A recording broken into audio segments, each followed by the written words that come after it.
Hey y'all, it's Amanda. Welcome back to my channel, and today we're going to talk about my top 23 books of 2023 so far.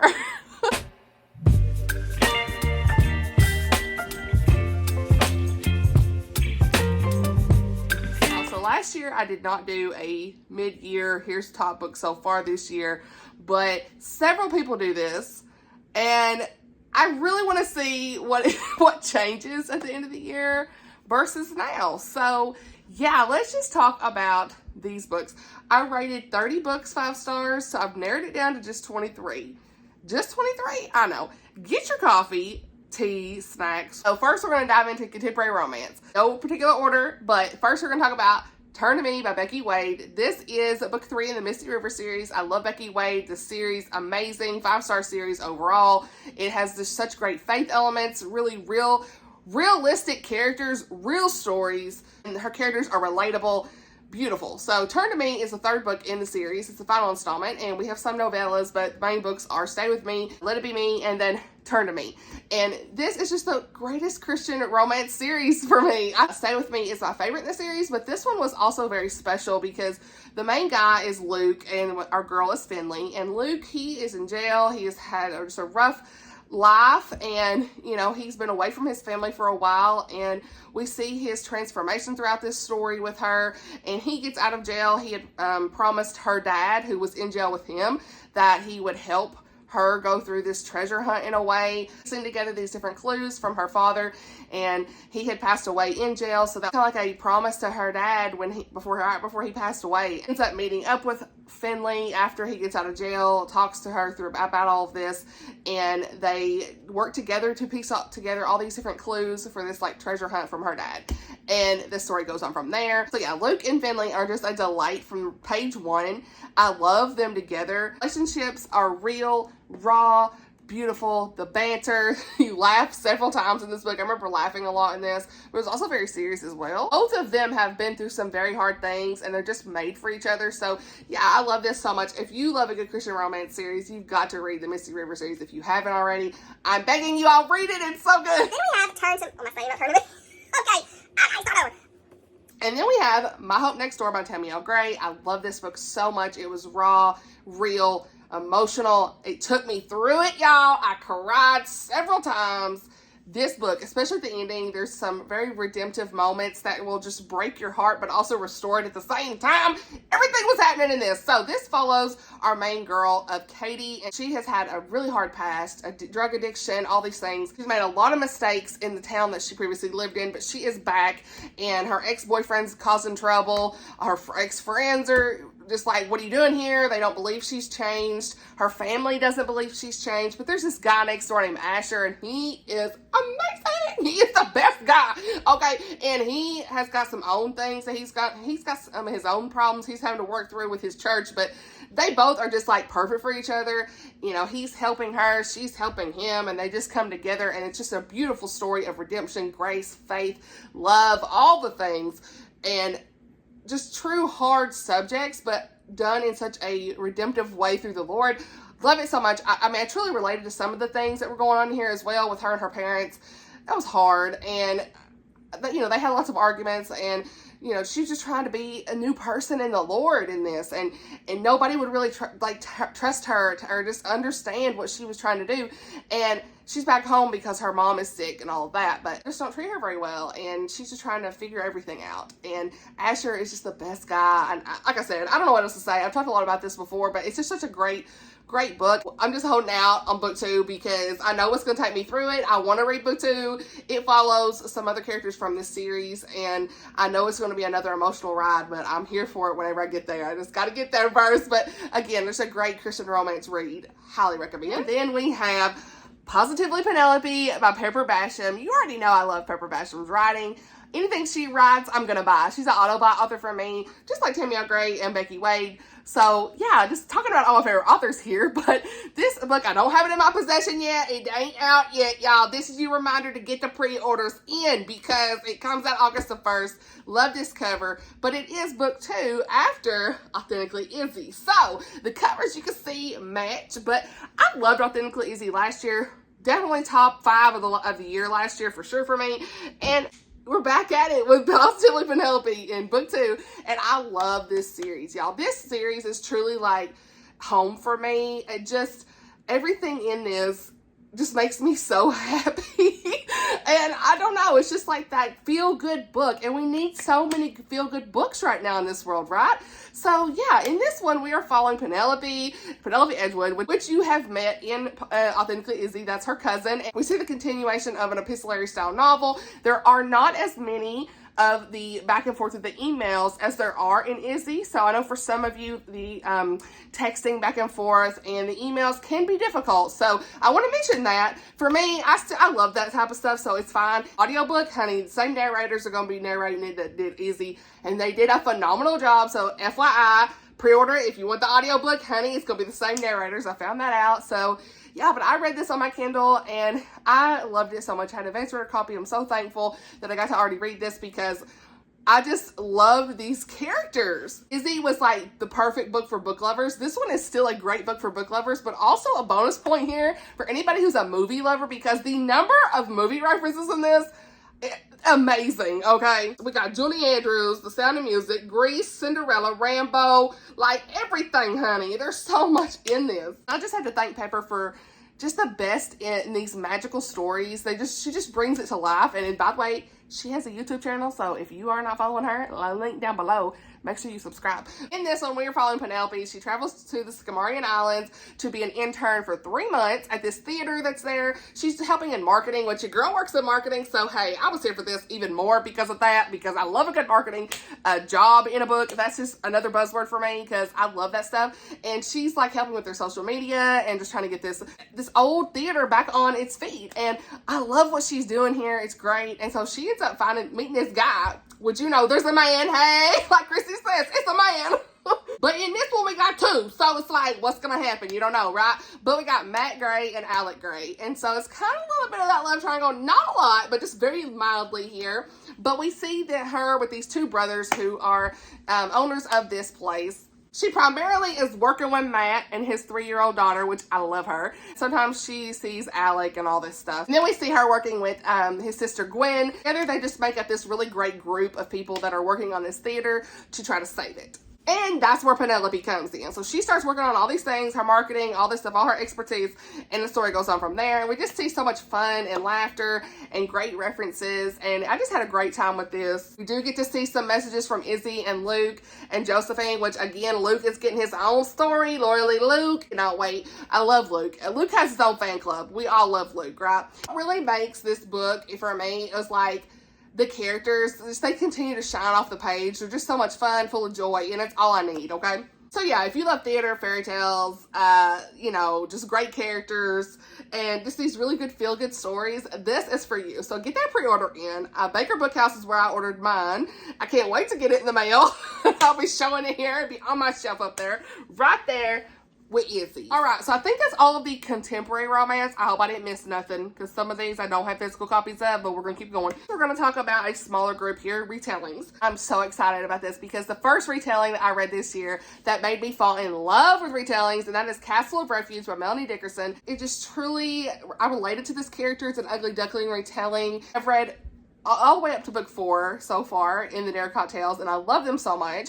But this one's my favorite. It really stands out among the crowd because it's just one that I truly related to the girl. We're following 2 sisters, Audrey and Maris. They're daughters of a viscount, however you say it, and their father expects Audrey to get married. And so they are trying to get her married off to this Lord Darracott, Edwin. Things take a turn for the worse when her sister, who's very jealous, comes in, pushes her, look here, Morris, pushes her into the fire, so she gets scars on her face, and I have a scar on my face, so that's part of why I related to Audrey so much, because of the things she was going through, all the emotions. I got this scar on my face whenever I was 8 or 9 years old, and it was just a devastating thing for me at the time. Now I'm fine, but I can remember being made fun of and all these things, and I just really related to a lot of what she went through in this. And I love that this reminded us that no matter what scars we have, this quote, truly, their scars were not things to hide and be ashamed of. Their scars kept them humble, which was pleasing to God, and kept their hearts soft. And it was a bond between them she was confident would never break. And it just truly reminded me that their scars kept them humble and their heart soft, which the Lord loves. And I don't know, it just truly impacted me on her journey. Like little Amanda being ministered to in this, the faith content, our characters, and, you know, Audrey's teaching these young kids, she's finding her purpose. You know, it is YA. There are some things that are YA in this that, you know, you're kind of like, whatever, you might roll your eyes to it at times, but I still love this story so much. I wish there was a little bit of things that could be expanded upon with her sister Maris at the end. But other than that, like, I love this story, this romance, the setting, the character growth. You know, Maris was just this character that was so broken and just truly needed therapy. I mean, she just blamed her sister for everything, and it was sometimes it was over the top, but it was like, girl, you need some help.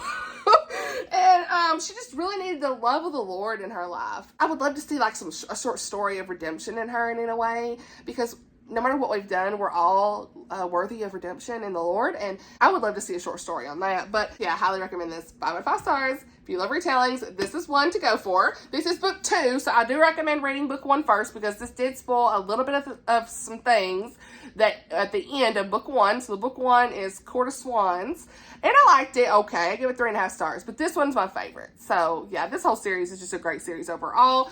The next book I really loved, and that is Fairest of Heart by Karen Witemeyer. A great retelling of Snow White. The cover, it's one of my favorites of the year.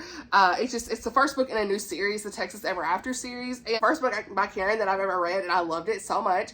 It was perfect, and it's really got me into my Western era, as you'll see in this video. So hey, Western is a new buzzword for me at this point. So yeah, new favorite author, all the things. So I really want to read a lot of Karen's books. This book really just truly exudes all things Southern, a Western atmosphere, fairy tale vibe, the historical romance, all this stuff. It's great. We've got this guy, Titus. He is our Prince Charming. We have Penelope Snow, okay? And then we got these 7 grandfather figures that are like the 7 dwarfs. I mean, it's perfect, okay? And we got this villain, honey. Look here, Narcissa, you already know with that name, okay? So it's a no. She's a great villain as well. So short version is Penelope Snow works for Narcissa. Narcissa ends up jelly of Penelope, sends her away, okay? And this guy Titus, he sees her on the road where she's been sent away. He's going to rescue a dog, and he rescues the dog, but they end up crossing paths again. Ends up staying there on the Diamond D Ranch with everyone.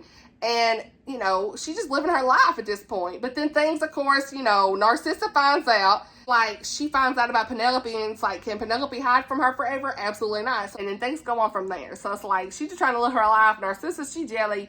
She's all about beauty. Don't want Penelope to do anything. Chaos ensues, okay? So yeah, the characters are what made this story for me. The atmosphere, the romance. Titus was this great hero.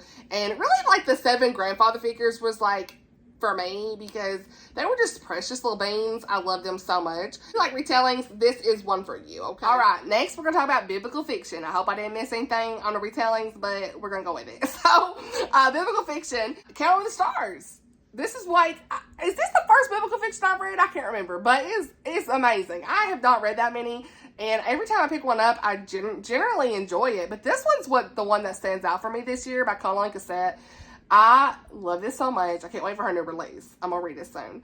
But this one, y'all, it just truly got me to realize how much I would love these type of stories. At the time of Exodus in the Bible, so that's the time period we're talking about here. This is all about Kaya, and she's a young Egyptian woman. She was sold into slavery, forsaken by the man she was supposed to marry, and she becomes friends with this young Hebrew woman. And she flees with the Hebrews, and in that journey, she starts to find God. You're just wondering, is she going to surrender to the Lord? It's just such a great story. We see the plagues from her perspective, the Egyptian plagues going on during that time. It was really interesting to me to see the plagues from her perspective, so that was cool. And there's a little bit of a romance. I really liked it. So yeah, there's a lot of great things in this. This is very biblically accurate. I know I teared up. I can't remember how much I cried in this, but I know I teared up. So yeah, I want to read the rest of the series. I do have book 2 on my shelf, and I love Connilyn's writing. It's just like, she transports you there. You're just almost like fully immersed in the story, and I love the way that she interweaved the faith and just the transformation of the characters in this. If you like biblical fiction, you're going to love this. If you're someone who's like not ever read a biblical fiction, this is a great one to start because it doesn't necessarily have any real Bible characters.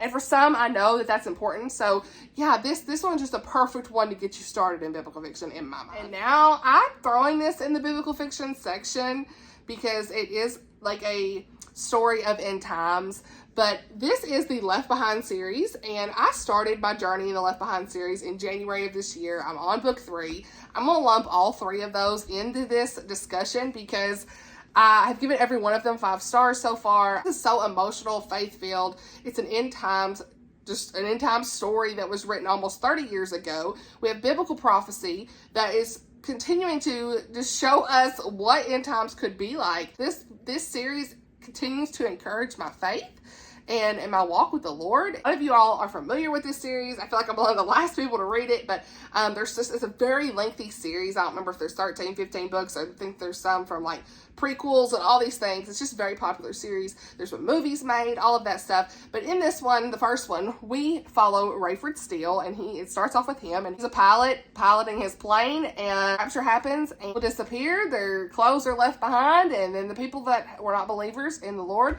they are left behind as well. There's just all this stuff that goes on. You know, we have almost chaos that ensues at the very beginning of this because of that. No one knows what's happened. Rayford, that's where his thoughts go immediately because his wife was a Christian and she talked about this stuff. So he knew about it and he knew this is probably what this was, but he was just battling back and forth. And you just see him trying to figure out and navigate what's going on. He goes home, his wife's gone, kid's gone. He does have another kid that's still here, left behind. So him and one of his kids left behind, but like, his wife and other kids gone, so there's just all this stuff going on with him, and he's just trying to figure out what to do next. Then we have Buck Williams. He's a passenger on Rayford's flight. He's a journalist trying to tell this whole story of what's happening, pretty much. And so we're just following everything from Buck, and he's like investigating, going through all the motions, and up to the end, really. This series is just like has a chokehold on me, for real. You are just on the edge of your seat. What's going to happen next? Nobody's safe. It was just an eye-opening look at the end times of our world and like what that could look like. And while no one knows exactly what's going to happen, right? We don't know how the order of things are going to unfold. This is just a really very interesting story of how it could happen. Thank you so much to Chrissy's Purple Library and Lindsay Lemus. They both have been reading this throughout this year, and I think Chrissy was almost finished with it. Lindsay's almost finished with it, and I'm falling behind, but I'm just taking my time with it, you know, but thank you to them for really encouraging me to pick this up because I'm so glad that I did, and you will be too. All right, so I'm going to talk about the one historical fiction book that I have on my list that truly impacted me this year, and that is The Long March Home by Marcus Brotherton and Tosca Lee. This book truly impacted me. It's an emotional story of these 3 friends just trying to make it home from war in the Bataan Death March. This book will leave you with a renewed appreciation for the young American men that went through war for our country and our freedom. Those that went through the Bataan Death March in the Philippines. It's something that in the author's note they mention how nobody really knows about this, it seems like. Like they don't talk about this part of the war enough. And I truly agree with that because I did not know anything about this. You know, not many people know what happened to these young men. And, you know, this story just truly brings their stories to life. And I really appreciate it. So in this story, we have 3 friends, Billy, Hank, and Jimmy, and their story is told from Jimmy's main point of view. We see Jimmy's life from his point of view leading up to the attacks on Pearl Harbor and after as they are suffering through this death march. It's a 60-mile death march to these Japanese prison camps, and there's all this prisoner torture. So there are some content warnings for war violence, and it's definitely a hard read, but it's an important read, and I'm just really grateful that I got to read this. I'm thankful that we have some flashbacks of Billy, Hank, and Jimmy as friends, and you know, Jimmy and his sweetheart Claire from school. That breaks up the story very well, and it just really connects you with them in a different level than you would have when they're at war. Those scenes were very nice, and you know, our characters are so real. This story is heart-wrenching, but you know, you're just hoping that these men will make it home, and no matter what the hardships that they're going through. And yeah, I cried many times in this story. Just truly appreciate the story. I can't say that enough. I don't read a lot of just general World War II fiction, and this is easily top 10 in the whole list here. I feel so enamored with our characters, their journeys, and you know, my heart was broken and restored all in the same book. And I feel like we have a true brotherhood depicted in this story. And yeah, I don't know what else to say other than pick this up. If you can handle the content, please pick this up, because it's gonna just make you feel so appreciative for the men who fought for our country in the United States. And if you like a good audiobook, this is good on audio as well. I did listen to the audio of this in conjunction with reading it, and it had like more of a southern narrator that's another way I was really reeled in as well. So yeah, I highly recommend this one. It was very impactful. So the next book I don't have a physical copy for, but it is a fantasy, and it's the only fantasy on this list, and that is Resistance by J.L. Knight. This is book 1 in the Ilion Chronicles, and y'all, this was a great surprise for me. It's one of Celestia's favorite books, and it's also one of Reese's favorite books from the Writing Songbird. So yeah, just so many people love this story, and it's definitely one that I have got to continue on in the series. It's a non-magical Christian fantasy. Even if you're not someone who's interested in fantasy, this is a really easy one to get into because there's not a magical world, or you're not trying to figure out how the magic system works. We're just in this world that's different than ours. They have an allegory to God in this, and you know, we see some different types of people in this that are more in a fantastical world, but there's again no magic. Gives you this allegory that reminds you of Shadrach, Meshach, and Abednego and Daniel. Like, there's all those type of vibes for me personally. It was top tier. The Christian allegory in this is really top tier. Like, it's easy to pick it out. You see it so clearly. In this story, we follow Corinne and her twin brother, Caden. I haven't looked at my notes. It's been a while. But they are training in this Tarvin Hall, and they are believers in Elam, and that is allegory to God in our world. And so they have to keep their belief hidden, or they're going to end up dead if somebody catches it, right? So things get crazy when Corinne is forced to go work for this guy. He's Emperor Dican, and he does not like anybody to believe in any other gods than he wants, right? Just kind of like King Nebuchadnezzar. Okay, I'm telling you the allegory in this. So the emperor wants everyone to worship these gods and everything, and anyone who doesn't is basically going to be sentenced to death. And yeah, we see all that going down. And then we have Jace, and he is half human, half animal. And, you know, people question, does he have a soul and all this stuff? So, you know, people doubt him, and people have always looked at him and feared him, and, you know, just felt like he was very dangerous because his type of people were very dangerous. But he's not. He's a believer in Elam, and he had a almost like a father figure of Rayad, and I really liked him. And we just see that Jace is just really trying to hold on to what little faith he has of all the hard things he's had to go through in his life. And Rayad, like I said, he's his father figure for him, and he's a wanted man, but he has his faith. And so they grow close. So for the first few years together, and then we kind of skip to, you know, things are getting crazy for Jace, and, you know, our characters kind of start to mesh together, and there's a resistance forming, all that stuff. So yeah, I really like this story. It's just, I got to get back into it. I have the second book. I'll be getting back into it at some point whenever I feel like in the mood again, but not too long because I don't want to forget. I don't want to forget things. So yeah, it's just a really great start to a Christian fantasy series. And now I'm going to talk about like going to some mystery, suspense, all of that stuff. I really don't think I have any other fantasy on this. Yeah, I definitely don't. Okay, I hope this is 23 books. My bad if it's not. I really hope I counted right. Okay, anyway. So the next book on this list is a cozy mystery, and that is A Salted Caramel by Maid of Flower. You all know I love cozy mysteries. I need to do a whole video dedicated to it. It's on my list. But this one right here, A Salted Caramel, I love this so much. It is my favorite one so far of the year. It has some faith elements in here, because the grandparents are Amish. And so I loved it. I listened to the audio, and I don't feel like, maybe if I physically read it, I might feel like some of the language is, you know how when you read an Amish fiction, the language is Dutch usually, and you have a hard time reading that, like pronouncing words in here. But in the audio, it's fine. So yeah, I'll probably read the rest of these on audio. Probably not gonna like purchase the rest of them. I don't know. But I really like the audiobooks in these. We just have this great small town vibe, these cute grandparents, this family aspect that I love so much. So yeah, I give this 4.5 to 5 stars. It's really like a 5-star, truly. I loved it. I can't even remember what I didn't like about it. You know, like it's just a great, cute, cozy mystery set in a candy shop. what more can you love, you know? I mean, anything that's got this just really nice family vibe, and the faith elements in here, there's some talks of God and things. Prayer, yes, I was here for this, and you don't see that in cozies much. So yeah, this is about Bailey. She's just living her best life over at JP Chocolates, honey. She up in New York City, and she goes home to see her grandfather in Ohio. He's not feeling well. His heart condition is worsening, and when she gets there, there's drama with this guy who's like wanting to buy up all of the Amish businesses there, and Grandpa, he ain't selling. And next thing you know, the guy who's wanting to buy up everything, he ends up dead in Grandpa's candy shop. Guess who's the main suspect? Grandpa. And it's like, what? The grandpa couldn't have done this. He has, his health condition's bad, you know? So, but then they start looking at Bailey herself, you know? Like, did you do this, girl? And she's like, no! So she's trying to prove innocence and prove her grandfather's innocence. But we have this nice guy, right? There's a man, and he was his deputy. What was his name? I don't know. Was it Deputy? No, what's his name? Honey, what was his name? I don't remember the guy's name, but he's deputy, okay?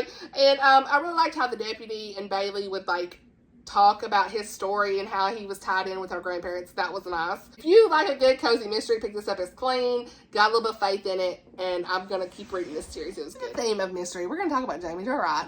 I read 2 of her books this year, Echoes Among the Stones and The Vanishing at Castle Moreau. Both of these were great. I have Echoes Among the Stones, 4.5 stars, and Castle Moreau, 5 stars. Both of these were just wonderful. So first off, we're gonna say Echoes Among the Stones. Okay, I put it in here because it just the story still sticks with me. Dual timeline, Christian fiction. It didn't really feel creepy at all to me in this. You know, it leaned more mystery than Aggie. She travels to Wisconsin to visit her grandmother, Mumsy, and she's dealing with the loss of her mother, and she's trying to learn how to grieve that loss. So we have a level of grief here. Aggie sees her grandmother is obsessing over this old mystery unsolved crime scene, and so she has recreated this in a dollhouse. So that's a little creepy, but not too bad. You as a reader just kind of start to wonder, how is Mumsy connected with the past? Okay, so that leads us to the past timeline. 1946, we have Imogene Grayson, and she comes home to discover that her sister has been killed, and so she's trying to solve the murder of her sister Hazel. Her journey, she tries to figure out what happened. So I love the alternating timelines. I loved seeing how, when I finally realized how she was connected to the past timeline, the grandmother.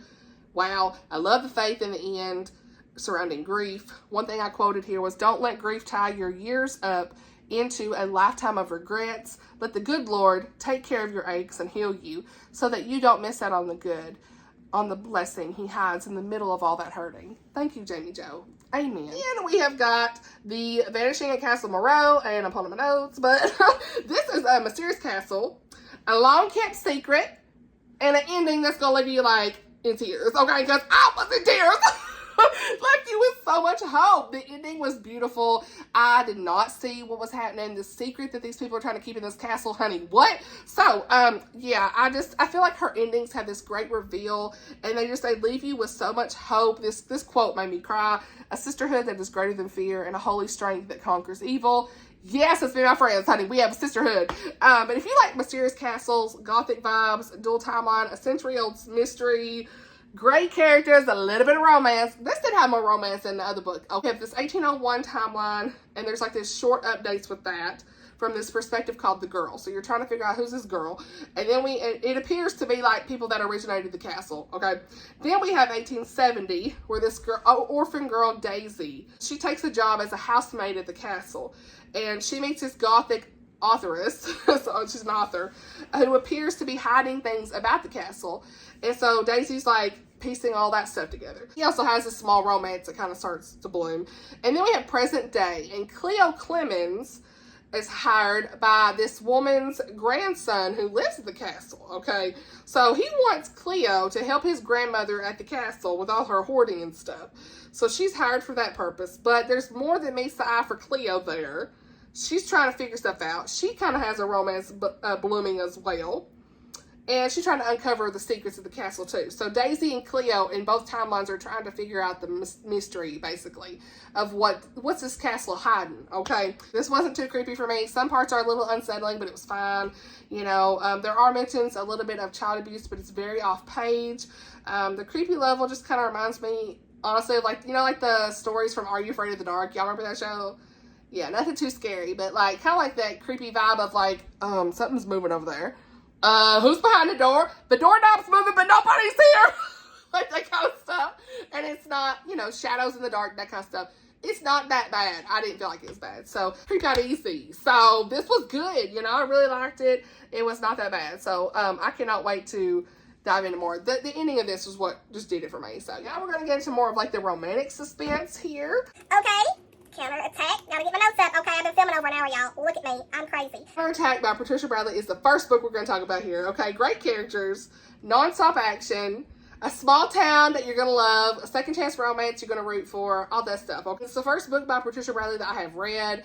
I want to read more of her books. I'm definitely going to continue on in this series. Really good Southern vibes. Like, these people were grandparents that, you know, had that small town living at the diner that you just love. Like, that's me. I love that so much. So yeah, I mean, I love all the like little details that she put in her story. But this follows Alexis Stone, and she is an interim sheriff at in Russell County, Tennessee, off with her investigating this case of the Queen Gambit's killer. So it's like a serial killer that they're like investigating, and she's undercover at this bar, and wouldn't you know it, her ex from high school comes in and is like, keep us on the DL, okay? I'm investigating, okay? So, end up kind of connecting again. They end up with this second chance at love.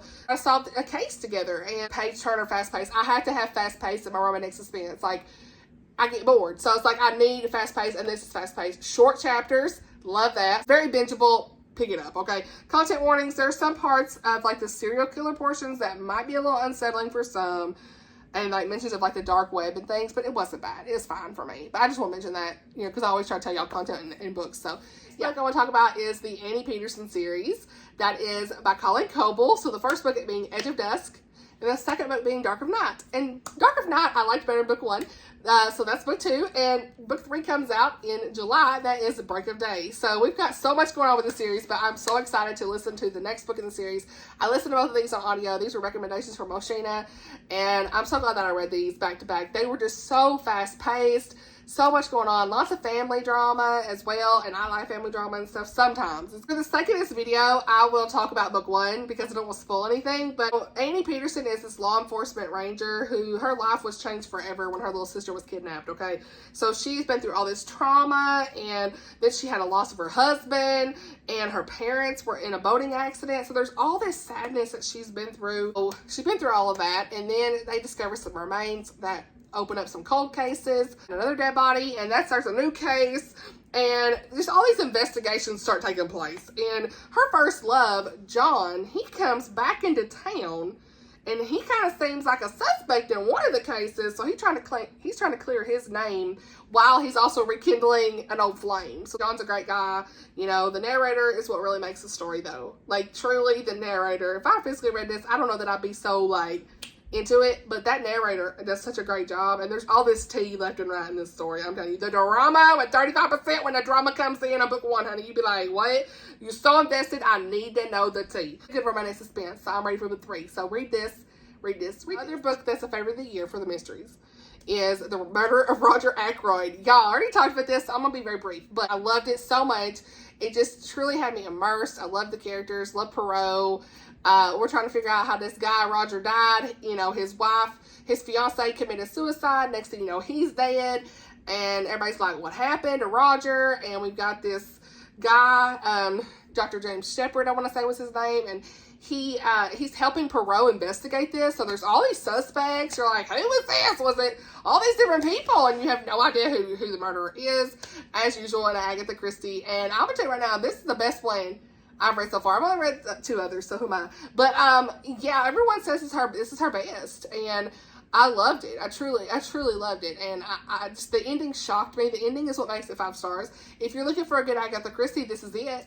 All right, so the next book I want to talk about is in the historical romance section. So the rest of these I think are historical romance. So let's go. The next book is A Noble Masquerade. Am I almost saying? The next book is A Noble Masquerade by Christiane Hunter, and I really love this. This is book 1 in the Hawthorne House series. There is a little prequel to this, but this is the true book 1, and it's going to give you a lot of laughs, and you're just going to love this. Like, great Regency vibes. In this, we have Lady Miranda Hawthorne, and she is writing to her brother's best friend all of her life, the Duke of Marshington. And these are pretend letters for years, okay? They were really more like journal entries for her, but she never really meant for anybody to read them. And one day, her brother's valet, or whatever you say, how you say that, Moreau, he ends up mailing the letter to the Duke of Marshington. And things get crazy when that was an accident that did not mean to happen. So, yeah.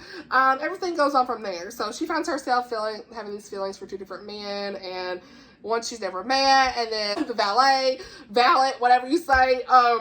Yeah. But he kind of seems suspicious.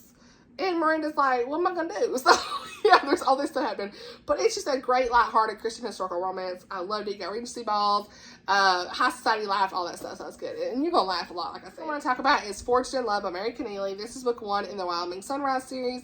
And I love this. This is such a surprise. I'm really enjoying the Western books, like I've told y'all. So this is very engaging and to keep you on your toes. It's got that really sweet romance I always love. So it's set in 1970, and Mariah Stover, she's left for dead and has no memory of the Deadeye gang attacking their stagecoach and her father and brother being killed in that attack. And this guy, what's his name? Clint Roberts, he comes in and he rushes to the scene. He's always had like feelings for Mariah for 2 years and never said anything. But when he hears that her stagecoach has been robbed and they don't know where she's at, and he runs to check on her. And I love him for that. He's a great guy. The leaders of the town want to keep Mariah a secret. She has survived the Deadeye gang, and they don't leave any witnesses alive. Clint, they start trying to tell everybody that she's dead, but Clint's like, look here, I need to know. You ain't gonna hide that from me. Tell me. There ain't no way she died, all that stuff, right? He let him in on the secret, and so he is like trying to help protect her and keep her safe. Well, whenever Mariah wakes up, she's like, no, I'm a blacksmith's daughter. I need to be doing my job, and I am not hiding from nobody. We're just going to tell everybody I can't remember nothing, which she can't remember anything. So that's their whole story, and they're sticking to it. And they just hope that the Deadeye gang don't try to come after her. Well, you already know how this goes. They gonna come after her. So yeah, it was a great start to a series. I have A Match in the Making by Jen Toronto. I give this 4.5, rated up to 5. It's a great matchmaking story, lots of humor. This is book 1 in the matchmaking series, and I just love Jen Toronto's writing. Like, it's just so funny. And, you know, it's not going to disappoint. You know you're going to go into this and have a good laugh, and it's a feel-good story and all the good things. And who don't love a good matchmaking story? So, yeah, this is the second book I've read by her, and, you know, I feel like she brings some great witty banter to the table. And this is all about Gwendolyn, who is hired to find a match for Mr. Walter Townsend, the catch of the season. But is the perfect match her? Who knows? So, yeah, that's pretty much the whole story, right? It's very delightful. The humor makes you want to keep reading. And, yeah, I had a good time. I laughed. I love the time that was spent with Mr. Townsend's children. Can't wait to read book 2. It comes out this year. Was that the shortest review I've done so far? I don't know. I'm really trying to hurry because my phone is about to die. So. The Maid of Ballymacool by Jennifer Dibble. This is full of mystery, romance, history, faith, and Cinderella vibes. Read it, okay? So, yeah, this is one of my favorite books of the year. I've loved every book by her. She has 3 books out. She's writing another one that's coming out next year. The cover of it's gorgeous. I just love her books. They're just always a good time. They're all set in Ireland. And this one having a retelling vibe. Oh, I forgot. I should put this in the retellings. My bad. Look at me. Oh, okay. This kind of has like a Cinderella reimagining, I guess. But it's really like retelling. Okay. All right. Well, let's throw it in here. My bad. This one is my favorite yet because I really like the guy in this. Okay. So this is set in 1930s in Ireland. Brianna Kelly, she's abandoned as a child. So she works at the boarding house school here. And she's worked there her entire life. The headmistress, Maureen, is that her name? Yeah, Maureen. She runs the school and she's a force to be reckoned with, y'all. But she raised Brianna since she was a baby, left on her doorstep. But she's so cruel to Brianna, Cinderella, they are. So yeah, we're trying to figure out why does she hold a grudge against her? Because it's obvious there's some internal turmoil that's going on with her that you just like, what is this? But yeah, this guy Michael Ray comes in and he's going there to oversee his unruly cousin that's at the house. But then he ends up meeting Brianna and he like steals my heart real fast. So he is such a good guy in this, right? He is always there when you want him there. He's a true hero of the story. I loved it. What they discovered together about all the secrets and stuff here is great. This is my favorite book she's wrote so far. Truly. I really like this one the most. The other 2 are great, but they're all 5 stars to me. But this one, I don't know, it just holds a special place in my heart because I really like the guy Michael. He was awesome. Right, the next book I'm going to talk about is The Rose and the Thistle by Laura France. It's the first book I ever read by her, and it ain't going to be the last because, let me tell you, the setting in Scotland, the characters, the romance, I loved it. I knew this was going to be an Amanda book. Like, I told y'all before, I was like, this is an Amanda book, okay? We have, like, all these details surrounding the Jacobite Rising, 1700s, Scotland, the Highlands, the Lowlands, all this stuff, and it's such a beautiful, clean, Christian historical romance, and I loved it. This is set in 1715. We have Lady Blythe Headley, and she's the daughter of a Jacobite sympathizer and enemy of the British Crown. She finds herself being forced to flee from her home, and she ends up going to northern England to the Tower of Wedderburn Castle, and that's in Scotland. And so she's sent there for her protection, to be protected under the Scottish laird, Lord Everard Wedderburn. And Everard, he's recently assumed his position as laird of the castle, and he proceeds to honor his father's last wish to keep this lady safe. And so there's just a lot of political turmoil going on during this time between Scotland and England. So keeping her safe is like a big task for him. But he, the story takes off from here as we see him trying to do that. We see the families, the history, all this stuff start to unfold. And this book was right up my alley. And I mean, I'm already so familiar with this time period in Scotland with the Jacobite Rebellion, the Stuarts, Culloden War, the Scottish dialogue. So romance is a slow burn, okay? And it made my heart really happy. Like, I just love a good Scotsman in a book, and he was good. So I'm definitely going to read more of her books because this was a winner for sure. All right, now my favorite, I hope I didn't miss any, but my favorite book of the year. These two books are my favorite books of the year. These top two, okay? Are y'all ready? You already know. Gabrielle Meyer, the Timeless series, When the Day Comes and In This Moment. Book 1 is When the Day Comes. Book 2 is In This Moment. I will always love these books. The favorite of all time is When the Day Comes. Both of them are 5 stars. I don't even know where to begin, but we're going to start book 1. Okay, so yeah, this book is my favorite book of the year so far, and it's probably going to continue to be my favorite book of the year, but I've talked enough about this, so I've got a lot of y'all to read it, and every time somebody reads it, they love it. They're like crying, and my number one advice, y'all, keep reading. Even when you're like, what is happening? What do you mean? Keep reading. I promise you, you just won't regret it. In fact, page 349. Was it 349? That's what I told everybody. 349. Don't look at it because that'd be spoiling. But, yeah, 349 is when I cried. Like, chapter 30, y'all. So, again, read this book. I don't even know what else to say. We got Libby. She lives 2 lives. One in 1774, Colonial Williamsburg, Virginia. The other's in 1914, New York. I feel like I've talked about this enough. But she wakes up every day alternating the timelines, okay? And when she turns 21, she has to decide which one she's going to live in. And, I mean, when you first start this whole thing, like, I know where she needs to be. But things start to unravel. Things start to happen. It gets really crazy. The drama, the heartache, all this stuff. What's she going to do? How can she make this decision? In these circumstances, is God going to lead her to where she needs to be? That is what is his plan in all of this? And can she change the future without repercussions? There's all of these things that are unfolding, and I love a good time travel. That's all I'm saying. It is what she goes through is difficult, but the Lord was with her throughout this whole story. And when you see that at the end, you are sobbing, okay? I'm telling you. So, yeah, I love the time travel. The dual timeline was very interesting with the back and forth. I love that. And her family was beautiful. The relationship she had with her mother in 1774, oh my gosh, I loved it.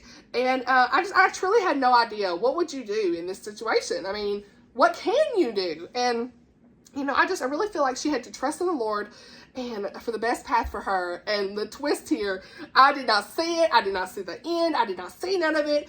I mean, the ending was chef's kiss, perfection. I cried. I'm telling you, yes, I love it. I love it so much. And so, yeah, the level of faith detail throughout that story is all about trusting the Lord. That's the number one thing I can say. And then in book 2, we have this girl that has 3 timelines. I ain't gonna say too much. Hard, how is she gonna decide if you got 3 timelines? So, yeah, there's just so much going on in this series. And I love the covers. They're the best. So highly recommend this series. Please read it today. I'm telling you. Now, as far as content warnings, there is in book 1. Book 2 doesn't really have any content warnings to me. But in book 1, we have 2 small scenes of marital rape. They are very off-page, not detailed. But I want to mention that for content purposes for you all. You know the emotions of what she's went through. But the scenes themselves are very off-page. And you know what's happened, but there's no details. I still want to mention that for those that are need for content, like I always say. So, but yeah, it's just favorite of the year. Favorite of the year of all time.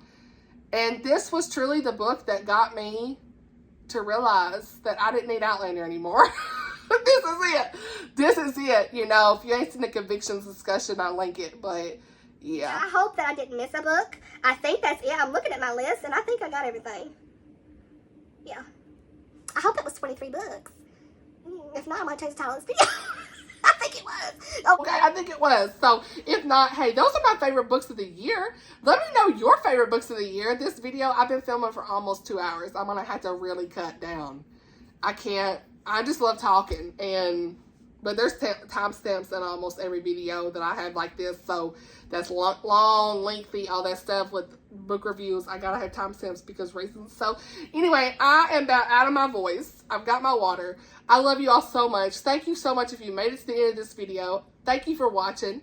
And I'll see you all in my next video. Bye, y'all.